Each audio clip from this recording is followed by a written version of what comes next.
예,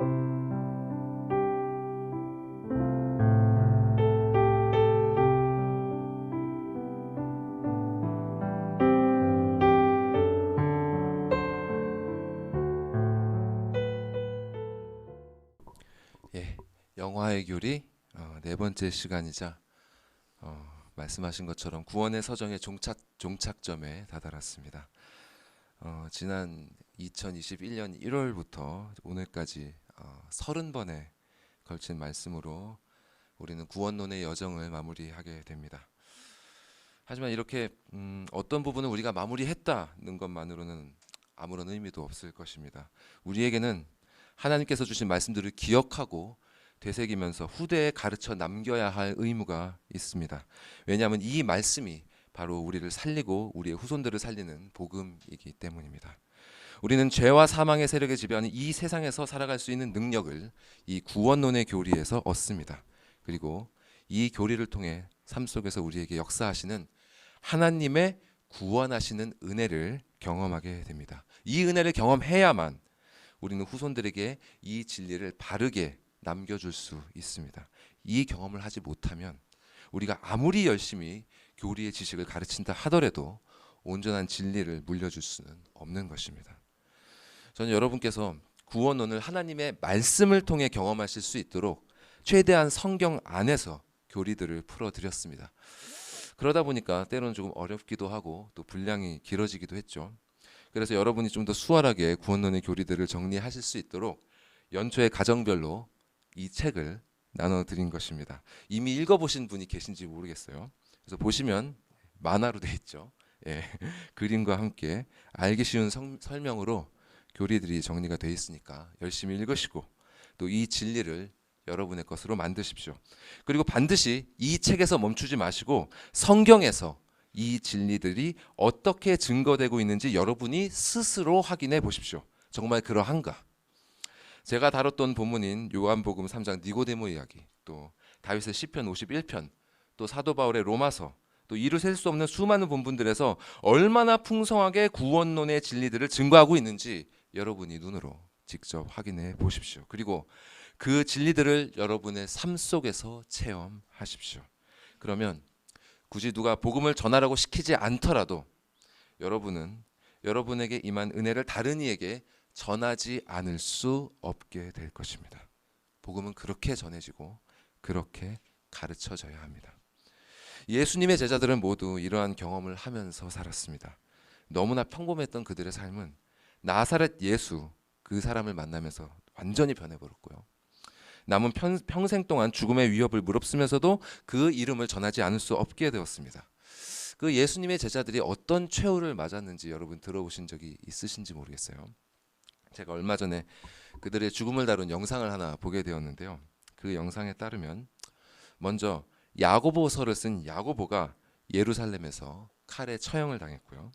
또 터키에서 선교하던 빌립이 십자가에 달려 죽었고, 마태복음을 쓴 마태는 에티오피아에서 선교를 하다가 창에 찔려 죽었고, 베드로는 로마에서 선교하다 십자가에 거꾸로 매달려 죽었고, 그의 동생 안드레는 그리스에서 선교하다가 X자형 십자가에 매달려 죽었고, 알페오의 아들 야고보는 이집트에서 선교하다가 유대인들에게 붙잡혀 돌에 맞아 죽었고, 다데오는 페르시아에서 선교하다가 그곳에서 순교했고, 가롯 유다 대신 사도가 된 마띠아는 터키에서 선교하다가 돌에 맞은 후에 참수형을 당했고, 예수님의 부활을 의심했던 도마는 인도에서 선교하다가 창에 찔려 죽었고, 나다나엘 역시 인도에서 선교하다가 산채로 가죽이 벗겨진 후에 참수당했고, 열심당원이었던 시몬은 페르시아에서 선교하다가 거꾸로 매달려 톱에 몸이 잘려서 순교했다고 합니다. 이렇게 다른 모든 제자들이 죽임을 당하고 홀로 남은 사도 요한은 서기 90년경 로마의 도미티아누스 황제에 의한 대박해 기간에 붙잡혀서 반모섬으로 유배를 갔고요. 그곳에서 하나님의 계시를 받은 후에 오늘 본문인 요한계시록을 기록했습니다. 자신과 함께했던 모든 이들이 죽었고 자신도 언제 어떻게 죽음을 맞게 될지 모르는 상황 속에서도 그는 이 기록을 후대를 위하여, 우리를 위하여 남겼던 것입니다. 그 어떤 죽음의 위협에도 사도의 영혼에 부어진 하나님의 은혜가 흘러 넘치는 것을 막지 못했습니다. 그렇게 사도 요한의 영혼을 가득 채웠던 은혜의 기록이 바로 지난 시간에 이어서 오늘 우리가 읽은 본문 말씀입니다. 최후의 심판에서 마침내 이어지는 구원의 완성, 바로 영화의 영광이 오늘 본문 가운데 찬란하게 드러납니다. 여기서 우리는 세 가지 구원의 은혜가 완성되는 순간을 목격할 수 있습니다. 첫 번째는 칭의의 완성, 두 번째는 성화의 완성, 그리고 세 번째는 자녀됨, 즉 양자의 완성입니다. 의롭다함을 얻고 거룩하게 되고 하나님의 자녀가 되는 은혜, 우리가 이미 살펴보았던 이 은혜들이 마침내 완전한 모습으로 성취되는 것입니다. 그럼 함께 본문 말씀을 보면서 그 은혜의 성취를 확인하시고 그 의미를 생각해 보겠습니다. 자, 그럼 본문 3절 말씀의 초반부를 한번 같이 읽어볼까요? 시작. 내가 들으니 보좌에서 큰 음성이 나서 이르되 보라 하나님의 장막이 사람들과 함께 있음에. 하나님의 장막이 사람들과 함께 있었다고 합니다. 이 사람들은 지난 본문에 나왔던 그 생명책, 즉 죽임을 당한 어린 양의 생명책에 기록된 그 사람들을 말하죠. 거기에 기록되지 않은 자들은 모두 불못에 던져졌습니다. 자, 이 사람들에게 하나님의 장막이 함께 있다는 것은 곧 그들이 최후의 심판에서 무죄를 받았다는 것을 말합니다. 그들은 하나님을 대적하는 자들이 아니라 하나님의 편임이 인증된 자들이기 때문에 하나님의 장막이 그들과 함께 있는 것입니다. 자, 그들이 어린 양의 생명책에 기록되었다는 것은 지난 시간에 말씀드린 것과 같이 어린 양이신 예수께서 그들이 하나님께 진 모든 빚을 갚아주셨다는 뜻이죠. 즉 그들은 하나님께 아무런 빚도 지지 않은 의로운 자들이 이미 확인된 것입니다. 이렇게 그들의 칭의가 마지막 심판에서 확인되었습니다. 근데 어떤 유명한 신학자는요, 이것을 가리켜서 칭의, 의롭다 칭함을 받는 것은 우리가 살아가는 동안에 일어나는 것이 아니라 이렇게 최후의 심판에 가서야 일어나는 일이라고 주장합니다. 의롭다고 판결을 받는 것은 결국 마지막 심판에서 그분의 보좌 앞에 일어나는 일이기 때문에 칭의가 이 땅에서 살아가는 동안 일어난다는 것은 말도 안 된다는 논리죠. 그런데 여러분, 칭의가 최후의 심판에 가서야 일어나는 일이라면 그것이 사람들에게 무슨 의미가 될까요? 만약 그렇다면 아무도 최후의 심판대 앞에 가기 전까지는 자신이 칭의를 받은 자임을 알 수 없을 것입니다. 이는 곧 우리가 신앙생활을 하는 가운데 확신을 가질 수 없다는 뜻입니다. 또한 하나님의 전지전능한 손이 우리를 붙잡고 있으며 그 나라에 이르기까지 절대로 우리를 놓지 않으실 것이라는 견인의 교리가 부정되는 것입니다. 게다가 아직 칭의를 확신할 수 없으니 어떻게 되겠습니까? 심판대에서 그분 앞에 의롭다 판정을 받기 위해서 우리의 힘으로 무엇이라도 해야 된다는 결론에 이릅니다. 실제로 이러한 주장을 하는 사람들은 사람이 최종적으로 칭의를 받기 위해서는 하나님의 율법을 행해야 한다, 이렇게 가르칩니다. 그러나 이것은 지금까지 우리가 살펴본 성경의 가르침과 완전히 배척됩니다. 그 이유를 두 가지만 말씀드리겠습니다. 자, 첫 번째, 성경에서 칭의는 실로 최후의 심판 전에 이미 일어납니다. 자, 마태복음 25장에서 예수님께서도 말씀하셨듯이 최후의 심판에서 판결이 일어나기 전에 이미 사람들은 그 보좌 앞에서 양과 염소로 구분이 되어 있습니다. 판결이 나기 전에 이미 구분이 되어 있는 것입니다.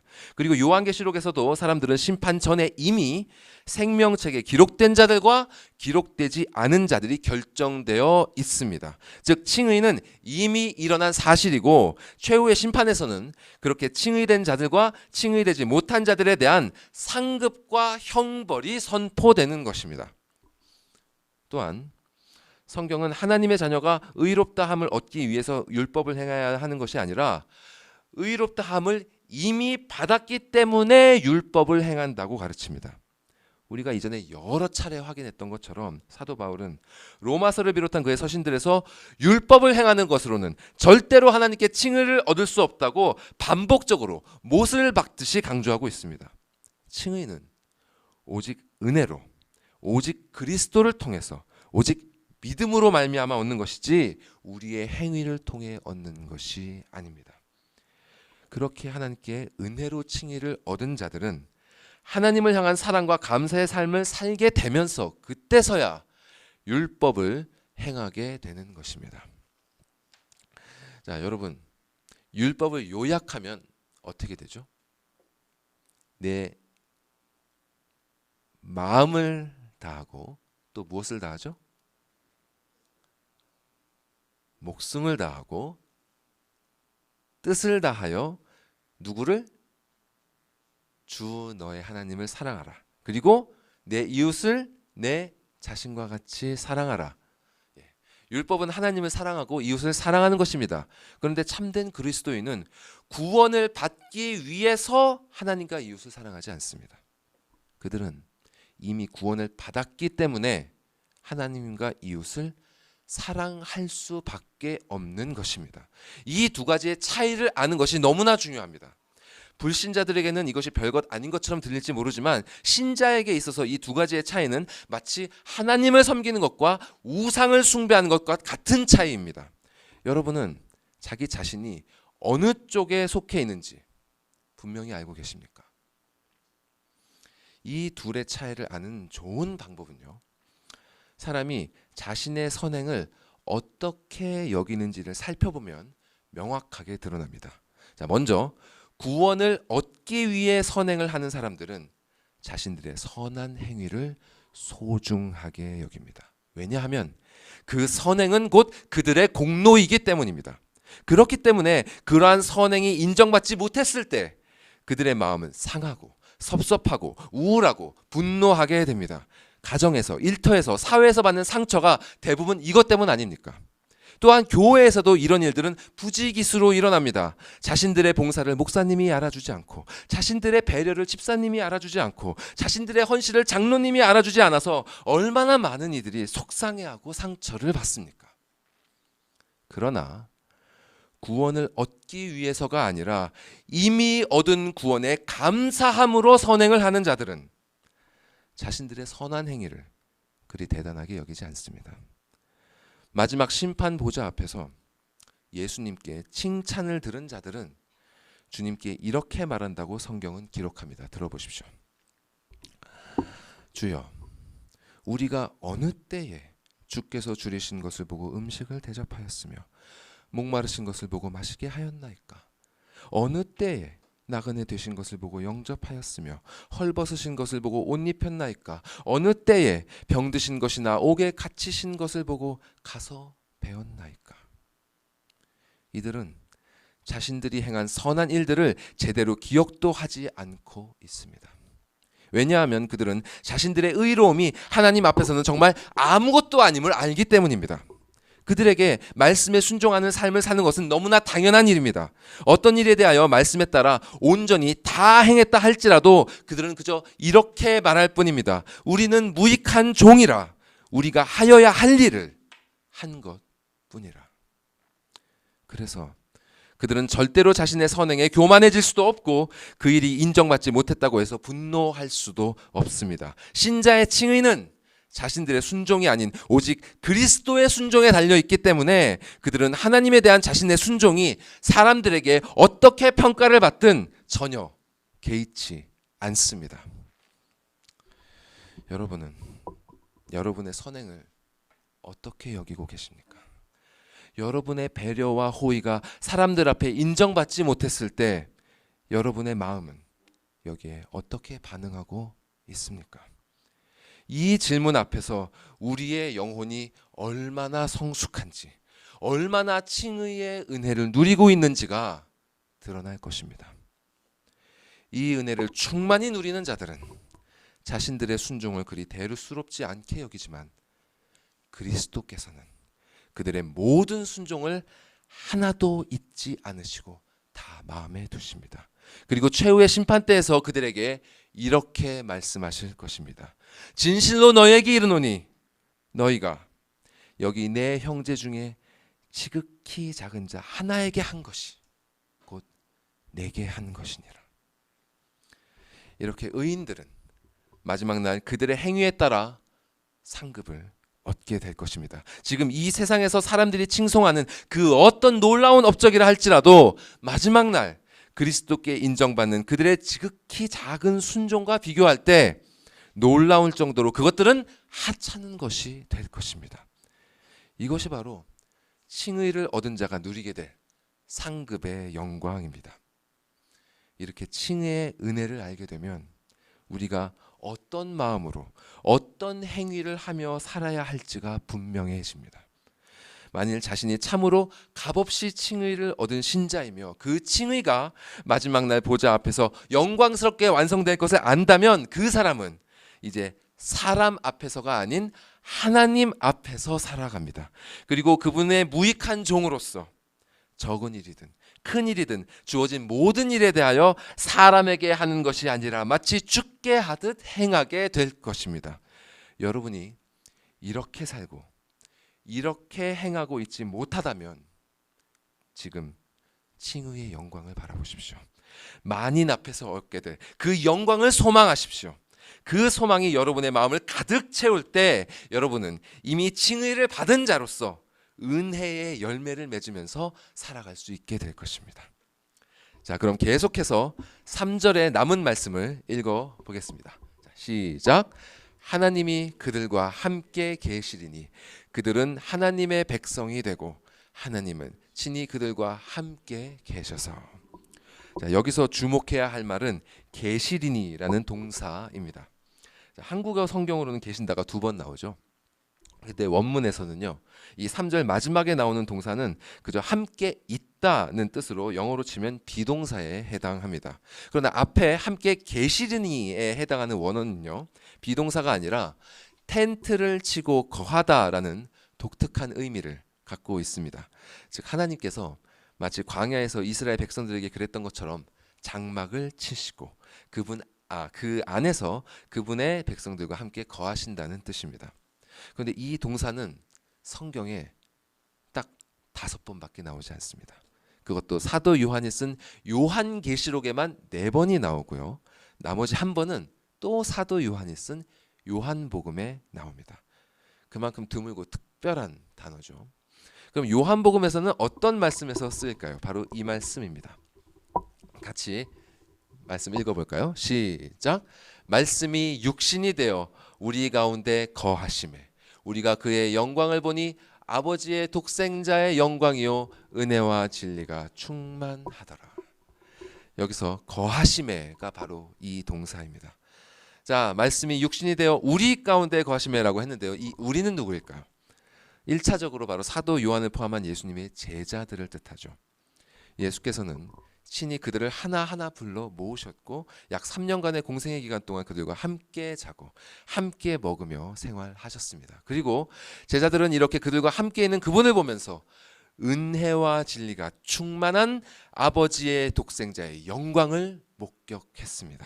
이렇게 함께 동고동락하시며 당신 안에 있는 은혜와 진리를 충분히 베푸시고 또 아버지의 독생자라는 당신의 정체성까지 숨김없이 보이시는 그 친밀한 거하심이 바로 장막에 함께 거하신다라는 이 동사의 의미입니다. 이렇게 하나님께서 친밀하게 함께 거하신다는 것은 무슨 뜻일까? 이는 바로 신자가 거룩하신 하나님과 함께 거할 수 있도록 변화되었다는 뜻입니다. 즉 성화가 완성된 것입니다. 현재 우리 교회 성경 읽기 순서인 신명기를 읽고 계신 분들은 기억이 나실 텐데요. 부정한 사람은 하나님 앞에 나올 수 없습니다. 그분과 함께 있기 위해서는 그분과 같이 거룩해져야 합니다. 내가 거룩하니 너희도 거룩할지어다. 이렇게 말씀하신 것처럼 아무런 흠도 없어야 그분 앞에 나아갈 수 있습니다. 그런데 이 세상에서는 이게 불가능하죠. 하지만 마지막 날 영화의 날 이것이 마침내 이루어지는 것입니다. 그러나 여기서 분명히 짚고 가야 할 것이 하나 있는데요. 그것은 이렇게 하나님과 함께 거할 정도로 거룩해졌다고 해서 그들이 신이 된 것은 아니라는 사실입니다. 사람이 어떤 경로로든 궁궁의 경지에 올라 신과 같이 되거나 신과 합일에 이른다고 믿는 종교나 사상이 있습니다.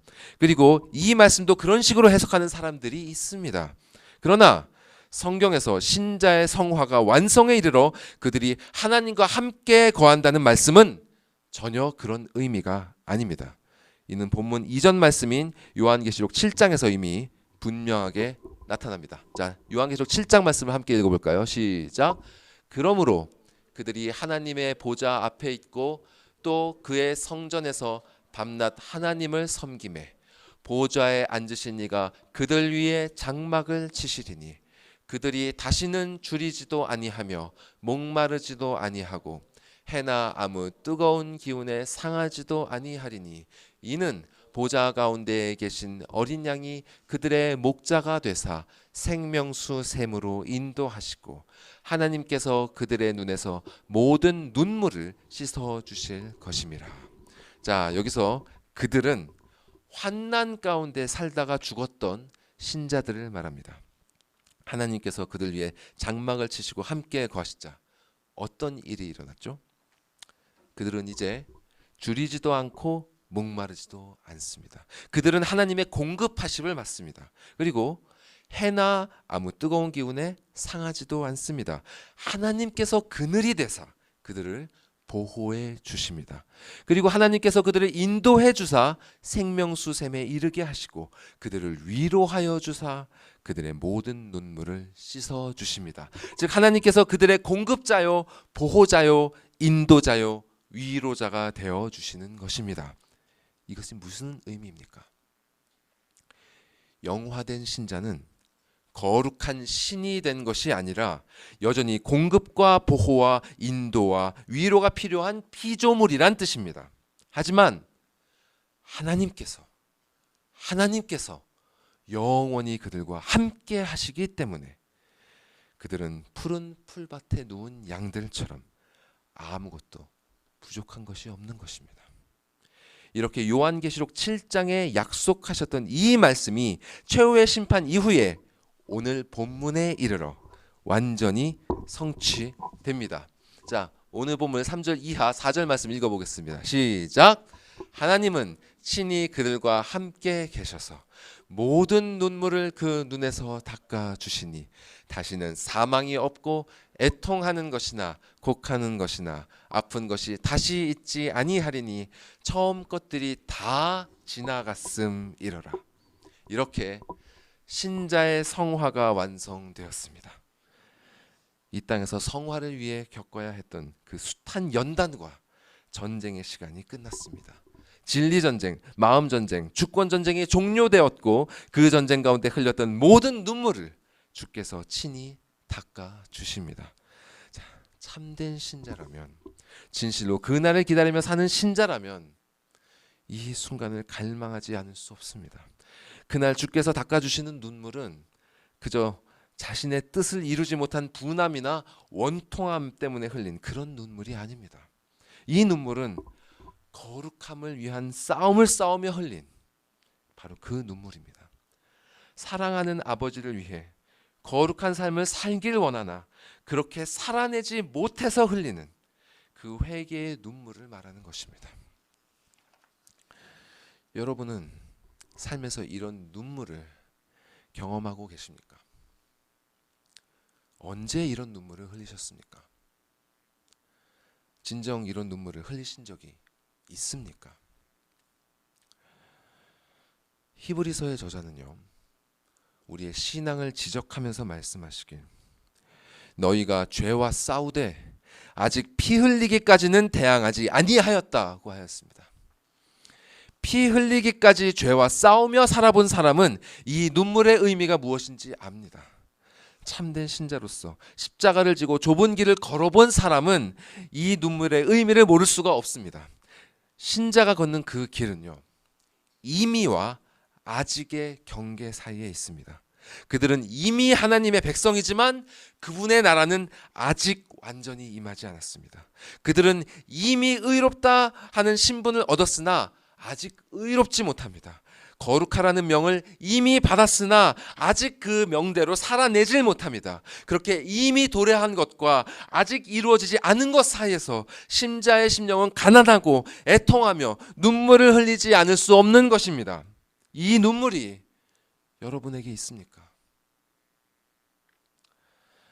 하지만 그 눈물이 그날 비로소 그분의 손으로 말미암아 완전히 닦여질 것입니다. 이제 다시는 사망이 없고 애통하는 것이나 곡하는 것이나 아픈 것이 다시 있지 않을 것입니다. 나의 죄로 인해 더럽혀지고 망가졌던 처음 것들은 다 지나갈 것입니다. 다 지나갈 것입니다. 다 지나가 버릴 것입니다. 그리고 아버지 하나님께서 장막을 치시고 우리와 함께 거하실 것입니다. 이것이 영화의 순간 신자가 얻게 될 성화의 완성입니다. 그리고 하나님의 구원하시는 은혜는 여기에서 그치지 않습니다. 말씀을 계속 살펴보겠습니다. 5절 말씀만 먼저 읽어보겠습니다. 시작. 보좌에 앉으신 이가 이르시되 보라 내가 만물을 새롭게 하노라 하시고 또 이르시되 이 말은 신실하고 참되니 기록하라 하시고, 하나님께서는 신자의 칭의와 성화를 완전하게 하시는 것으로 그치지 않으시고 이제는 만물을 새롭게 하십니다. 이는 그들이 거할 온 세상을 새롭게 하신다는 뜻이죠. 이 대목에서 많은 분들이 하나님께서 이전의 세상을 완전히 소멸시켜 버리시고 전혀 새로운 세상을 창조해 주시는 것으로 오해하시는데요. 계시록에 나오는 새롭게 하노라는 말은 그런 뜻이 아닙니다. 이 말은 시간적으로 새 것이 아니라 질적으로 새 것을 뜻합니다. 즉 당신께서 온전하게 창조하셨으나 죄로 인해 망가져버린 만물들을 다시 새 것처럼 질적으로 완전해진 상태로 변화시키신다는 뜻입니다. 이는 우리의 육신이 부활해서 신령한 몸을 입게 되는 것과 같은 원리입니다. 자, 그런데 왜 하나님께서는 이렇게 만물을 새롭게 하셨을까요? 계속 말씀을 7절까지 읽어보겠습니다. 시작. 또 내게 말씀하시되 이루었도다. 나는 알파와 오메가요 처음과 마지막이라. 내가 생명수 샘물을 목마른 자에게 값없이 주리니 이기는 자는 이것들을 상속으로 받으리라. 나는 그의 하나님이 되고 그는 내 아들이 되리라. 만물이 새롭게 되는 그 일이 다 이루어졌습니다. 그리고 이 세상에서 의에 줄이고 목이 마른 채 성화의 전쟁을 이겨낸 모든 자들은 하나님께 이것들을 상속받는다고 합니다. 자, 먼저 상속받는다는 것은 신자들이 하나님의 자녀로서 얻게 된 권리가 시행된다는 것을 뜻하죠. 즉 그들의 양자됨이 완성된다는 뜻입니다. 그러면 그들이 상속받는 이것들은 무엇일까요? 이것들이란 요 지시 대명사가 받는 것은 두 가지로 볼 수 있습니다. 하나는 앞에서 본 새롭게 된 만물이고요. 또 하나는 여기서 나오는 생명수 샘물이죠. 요한복음에서 예수님은 우물에 물을 기르러 나온 사마리아 여인에게 이렇게 말씀하셨습니다. 내가 주는 물을 마시는 자는 영원히 목마르지 아니하리니 내가 주는 물은 그 속에서 영생하도록 솟아나는 샘물이 되리라. 예수께서 주시는 샘물은 곧 영생을 말합니다. 생명수 샘물, 즉 영생을 상속해 주신다는 것은 거듭남의 은혜가 완성되었다는 것을 뜻합니다. 이제 사망이 완전히 사라지고 거듭남으로 주어진 새 생명이 영원토록 존속하게 된다는 것입니다. 여러분이 만약 거듭난 자라면 그 영원토록 존속될 그 새 생명을 이미 누리고 계신 것입니다. 성경은 이러한 영생을 자유라는 개념으로 설명하고 있습니다. 자, 다음 로마서의 구절들을 한번 보시겠습니다. 자, 이 두 구절 같이 읽어볼까요? 시작. 이는 그리스도 예수 안에 있는 생명의 성령의 법이 죄와 사망의 법에서 너를 해방하였음이라. 피조물이 허무한데 굴복하는 것은 자기 뜻이 아니요 오직 굴복하게 하시는 이로 말미암음이라. 그 바라는 것은 피조물도 썩어짐의 종노릇 한 데서 해방되어 하나님의 자녀들이 영광의 자유에 이르는 것이라. 자, 하나님의 자녀가 되어 영생을 상속받는다는 것은 이제 썩어짐에, 즉 사망의 종노릇 한 것에서 완전히 해방되어 참으로 자유하게 된다는 것입니다. 이 땅에서 거듭나 예수 그리스도와 연합한 순간부터 우리는 이미 하나님의 자녀로서 정체성을 얻게 됩니다. 그래 신자는 이미 하나님의 자녀가 되었으나 아직 사망으로부터 완전히 자유롭지는 않죠. 그렇기 때문에 우리는 여전히 목숨을 부지하기 위해 땅을 파는 수고를 하며 가시와 엉겅퀴에 찔리는 고통을 감내해야 합니다. 때로는 사마리아 여인처럼 남의 눈치를 보면서 우물에 마실 물을 기르러 나가야 합니다.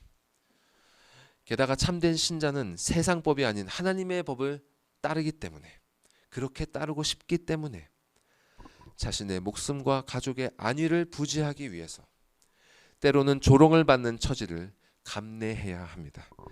또 세상의 조롱을 피하고자 하면 이번에는 양심의 무거운 질책이 따를 것입니다. 그러나 양자의 은혜가 완성되는 그날 이 모든 속박으로부터 자유로워지는 것입니다. 더 이상 목숨을 부지하기 위해 세상의 눈치를 볼 것도 없고 가시와 엉겅퀴에 찔리는 고통의 수고를 할 필요도 없습니다. 이제 더 이상 세상에서 나그네나 이방인처럼 살아갈 필요도 없습니다. 그들은 이제 새하늘과 새 땅 가운데 자유인이 되었으며 만물을 주관하시는 아버지의 자녀로서 당당하게 필요한 모든 것들을 풍성하게 공급받게 될 것입니다. 게다가 그들은 그저 자유로운 것을 넘어서서 새롭게 된 만물, 즉 하나님의 나라를 상속받습니다. 그 나라를 상속받는 것이 어떤 의미인지 우리는 오늘 본문 후에 계시록 22장 말씀에서 확인할 수 있습니다. 자, 요 말씀도 같이 읽어보겠습니다. 시작. 다시 저주가 없으며 하나님과 그 어린 양의 보좌가 그 가운데에 있으리니 그의 종들이 그를 섬기며 그의 얼굴을 볼 터이요 그의 이름도 그들의 이마에 있으리라. 다시 밤이 없겠고 등불과 햇빛이 쓸데없으니 이는 주 하나님이 그들에게 빛이심이라. 그들이 세세토록 왕노릇하리라. 아멘.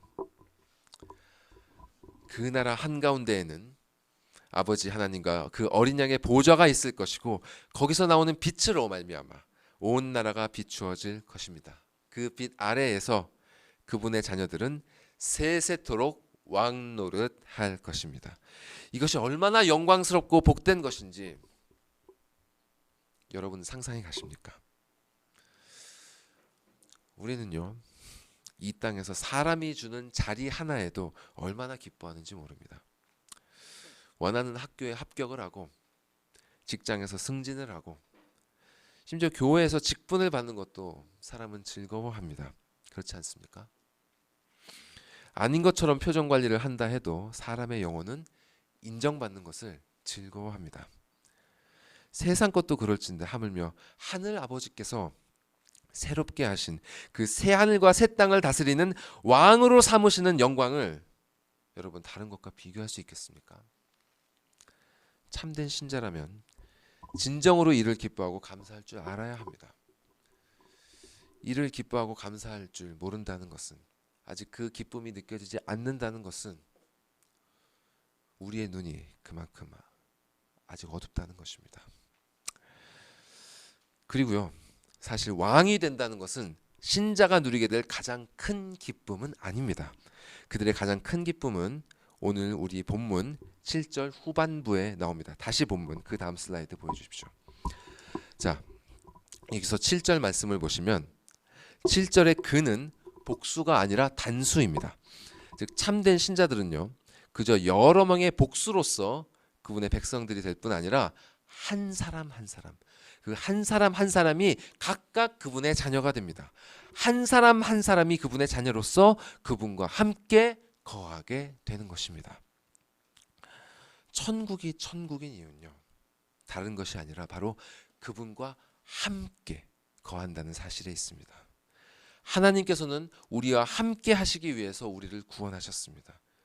그분이 함께 거하시지 않는다면 다른 모든 것이 무의미합니다. 천국에 우리를 즐겁게 하는 그 모든 것들이 있다 할지라도 그분이 함께 우리와 거하시지 않는다면 그곳은 천국이 아닙니다. 신자가 그곳을 사모하는 이유는 우리가 왕이 돼서 그런 것도 아니고 우리의 슬픔이 모두 없어지고 우리가 기쁨에 충만하게 되는 그런 것 때문이 아니라 바로 그분이 우리와 함께 하실 것이기 때문입니다.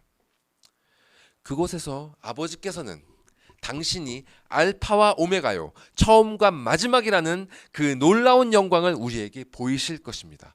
성육신 하신 예수께서 제자들에게 은혜와 진리가 충만한 아버지의 독생자의 영광을 보이셨던 것처럼 말입니다. 그리고 예수께서 떠나신 후 믿는 모든 자들에게는 성령 하나님이 오셨습니다. 성령께서는 이미 신자들의 영과 함께하고 계시면서 말씀을 통해서 그분의 영광을 보이고 계십니다. 즉 그분의 영이 함께하는 자에게는 사실 아픔과 슬픔이 많은 이 땅도 천국인 것입니다. 그분이 곧 처음이자 마지막이시기 때문에 그 중간에 속한 이 시간도 역시 그분께 속해 있습니다. 아직 그 나라가 완전히 도래하지는 않았지만 성령께서 이미 내 안에 거하시고 거듭나게 하셨고 믿음을 주셨고 의롭다 하셨고 자녀 삼아 주셨고 지금도 동행하사 성화시켜 주시고 확신을 주시고 끝까지 견인하시니 아직 죽음과 부활과 심판이 이르지 않은 지금 이 시점에도 나는 그분과 동행하는 자로서 천국에 산다고 말할 수 있는 것입니다. 이렇게 천국은 이미 임했으며 영화가 이루어지는 그날에 이르러 완전히 도래하게 될 것입니다. 이것이 너무나 확실하기에 하나님께서는 사도 요한에게 이 말은 신실하고 참되니 기록하라 말씀하신 것입니다. 기록하라는 것은 전하라는 말씀이죠. 이 계시 가운데 사도 요한의 영혼은 구원의 은혜로 충만해졌고 그의 손은 환난과 핍박을 아랑곳하지 않고 말씀에 따라 이 본문을 기록했습니다. 그리고 요한의 기록은 여기서 그치지 않고 8절로 이어집니다. 본문 8절 말씀 같이 읽어보겠습니다. 시작. 그러나 두려워하는 자들과 믿지 아니하는 자들과 흉악한 자들과 살인자들과 음행하는 자들과 점술가들과 우상 숭배자들과 거짓말하는 모든 자들은 불과 유황으로 타는 못에 던져지리니 이것이 둘째 사망이라. 불과 유황으로 타는 못이란 지옥을 의미하죠. 예수께서도 지옥을 묘사하시면서 거기서는 구더기도 죽지 않고 불도 꺼지지 않는다라고 말씀하셨습니다.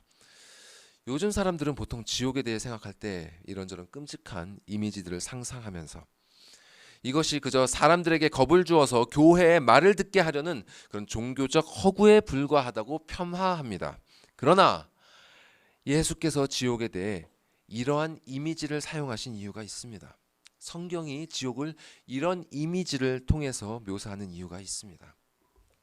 지옥이란 말의 원어는요, 구약 성경에 나오는 흰놈의 골짜기라는 말에서 유래했습니다. 아니면 흰놈의 아들 골짜기라고 합니다. 그 말은 실제 있는 장소입니다. 예루살렘 동남쪽에 있는 골짜기를 가리키는 말로 유다의 아하스 왕과 므낫세 왕 때 아이들을 불태워 우상에게 제물로 바치는 그런 가증한 일을 행했던 곳입니다. 그 후에 경건한 왕이었던 요시야 왕은 이것을 부정한 곳이라고 선언한 다음에 황폐화시켜버렸고요. 그 후에는 각종 더러운 것들을 버리고 불태우는 쓰레기장으로 사용되었습니다. 부정한 짐승들의 사체나 사형수들의 시체, 그리고 온갖 불결한 오물들이 이곳에 버려졌습니다.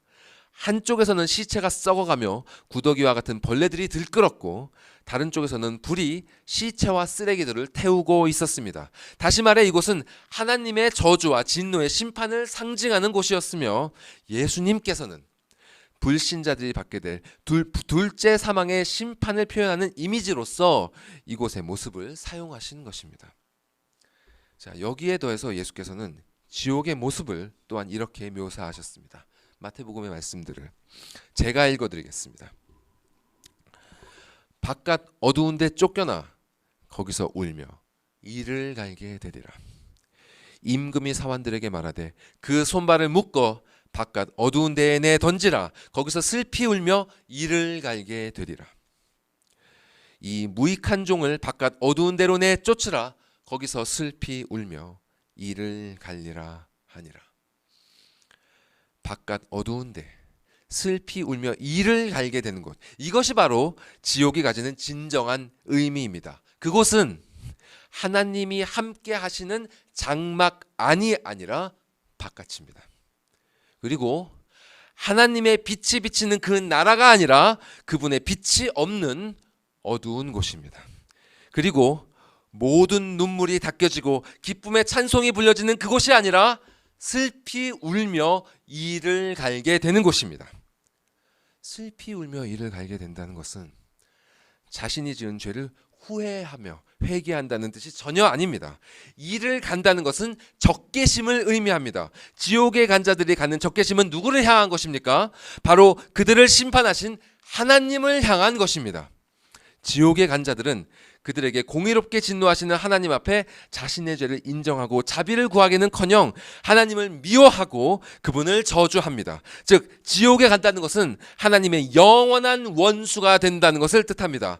이 땅에서 그분과 원수가 된 채 생을 마감한 자는 그곳에서 영원토록 그 상태에 머물게 될 것입니다. 여러분, 하나님의 원수가 된다는 게 무슨 뜻일까요? 다음 성경 말씀들을 보십시오. 같이 읽어보겠습니다.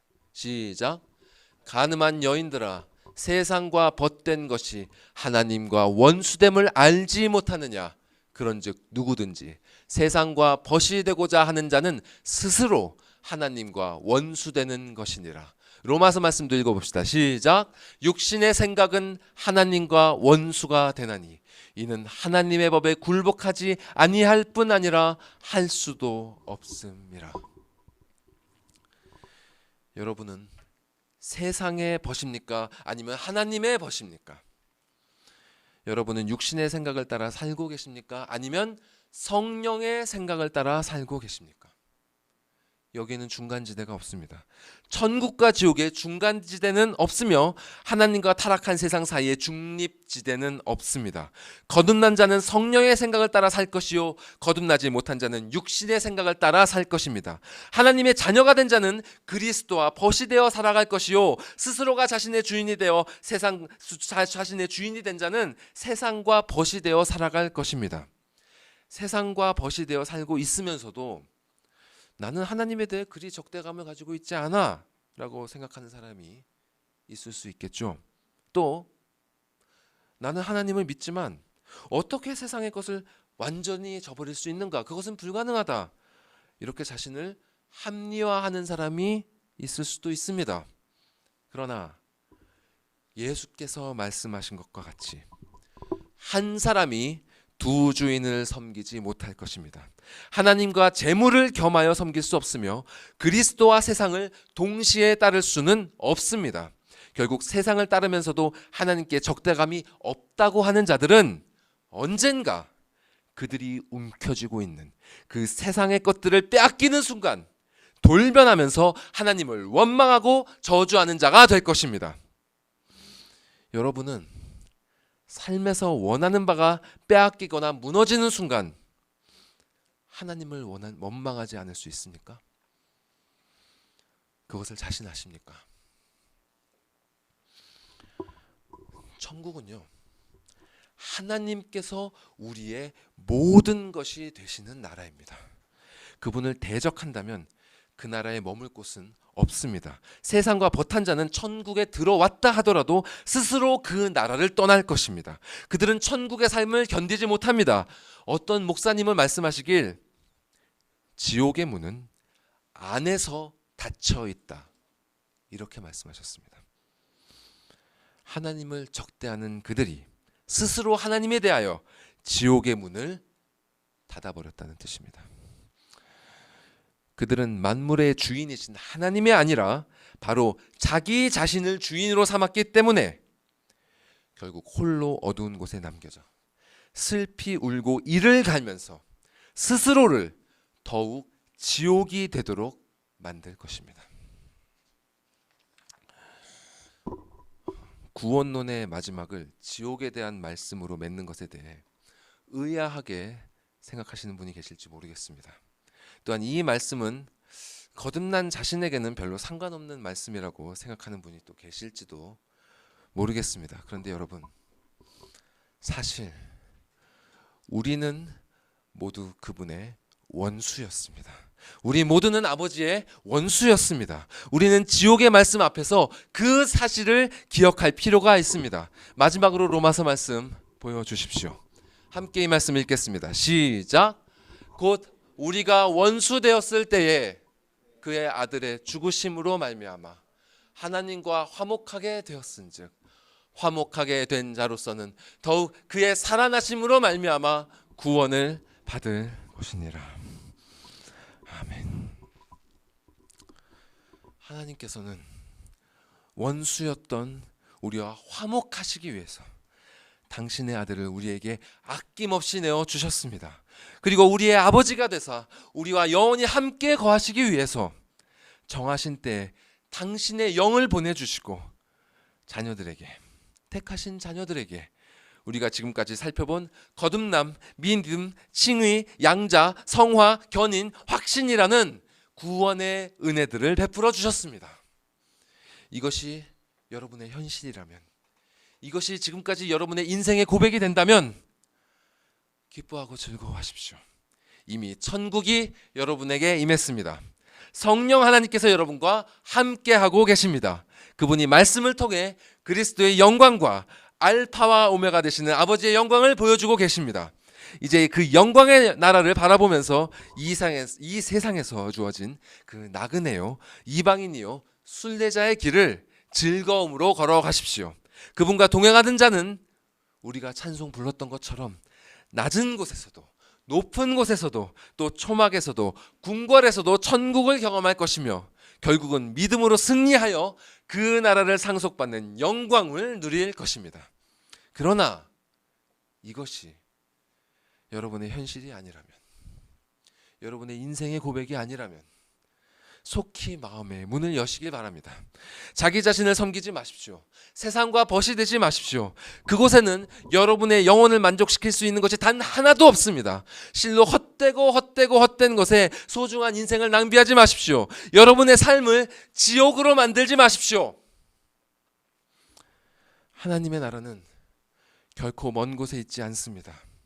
회개한 자에게, 그분께 돌이킨 자에게 천국은 가까이 있습니다. 오늘 본문은 예수께서 돌아가신 후 수십 년이 지나서 쓰였지만 예수께서 살아 생전에 말씀하셨던 그 이야기가 고스란히 기록되어 있습니다. 오늘 본문에 숨겨진 예수님의 이야기 보이십니까? 그 이야기가 보이십니까? 바로 돌아온 탕자의 이야기입니다. 스스로 자신의 삶의 주체가 되어 아버지를 떠나 세상을 벗삼아 살았던 아들이 아버지의 원수가 된 자신의 비참한 처지를 깨닫고 그분께 돌아가자 그분은 벗은 발로 뛰어나와 아들을 안아주고 그의 눈물을 닦아 주었습니다. 그리고 그를 이전과 같이 정결케 하시고 다시 아들로서 모든 권리를 회복시켜 주시고 그분과 함께 하면서 즐거워하셨습니다. 사도 요한은 그리스도께서 주신 그 구원의 복음을 기억했습니다. 외딴 섬에 갇혀 언제 어떻게 처형될지 모르는 상황에서도 하나님께서 보여주신 영광스러운 구원의 은혜는 그의 영혼을 가득히 채우고 흘러 넘쳤습니다. 저는 우리 모두에게도 이와 같은 은혜가 흘러 넘치기를 간절히 소망합니다. 이 은혜는 2000년이 넘는 세월을 지나 우리에게까지 흘러왔습니다. 이제 이것이 우리의 영혼을 가득히 채우고 흘러 넘쳐서 우리의 이웃과 우리의 후손들에게로 흘러갈 차례입니다. 이 일을 위해서 하나님께서 여러분을 이 자리에 부르신 줄을 믿습니다. 여러분, 천국은 결코 멀리 있지 않습니다. 성령께서 지금도 말씀을 통해서 우리 모두를 부르고 계십니다. 천국의 열쇠가 바로 이 말씀 가운데 있습니다. 구원의 은혜가 바로 이 말씀 가운데 있습니다. 이 말씀을 통해서 우리를 구원하시는 하나님의 은혜로 여러분의 삶을 가득 채우시기 바랍니다.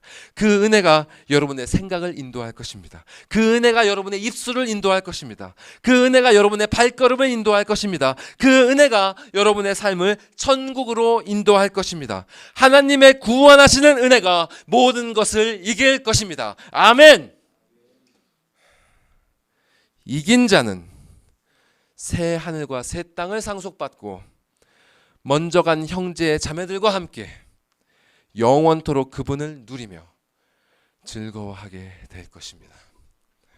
이 말씀을 듣는 모든 분들이 그 은혜를 따라 이긴 자가 되어서 그날에 나는 그의 하나님이 되고 그는 내 자녀가 되리라는 그 말씀을 듣는 영광을 반드시 누리시길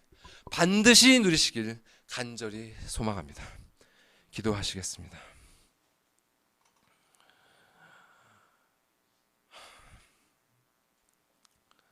처음과 나중 되시고 알파와 오메가 되시는 아버지 하나님, 이 영광스러운 말씀을 우리에게 보여주시며 감사드리옵나이다.